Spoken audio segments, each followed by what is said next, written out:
आज मैं आपको एक राजा के बताने जा रहा हूँ जो भारत देश में हुई थी, जिसे हम कभी सोने की चिड़िया कहते थे।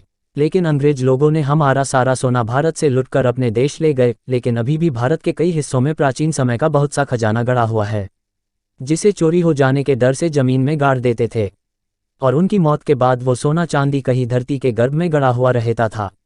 ऐसा ही एक घटना मध्य प्रदेश के दानगढ़ जिले के डंडिया खेड़ा गांव में हो रही है, जहां के एक आदमी को एक आत्मा ने बताया कि इस हवेली के नीचे सोना चांदी गड़ा हुआ है। तो उसने अपनी सरकार को बताया कि एक राजा की आत्मा ने मुझको बताया कि जमीन में गड़ा 10,000 टन सोने का रहस्य उसने मुझे बताया, जो आज के सोने के रेट के हिसाब से इसकी कीमत तो 200 अरब रुपये के लगभग होगी। कौन थे राजा राम बख्श? कहाँ से आया है यह सोना? कैसे मौत हुई राजा की? आइए इन सारे पहलुओं पर प्रकाश डाले के लिए इतिहासकार चंद्रकांत तिवारी के अनुसार क्रांतिकारी शूरवीर राजा ने सन 1857 की क्रांति के दौरान अंग्रेजों को जला दिया था। वह कौन थे और कब से वह इस किले में रह रहे थे, ये किसी को स्पष्ट मालूम नहीं था।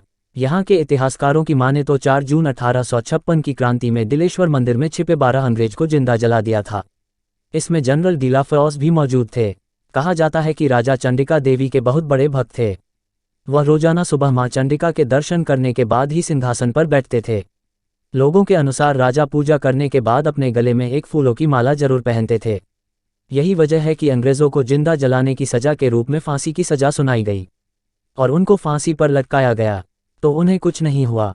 इस तरह 3 बार उनको फांसी दी गई मगर राजा को कुछ नहीं हुआ।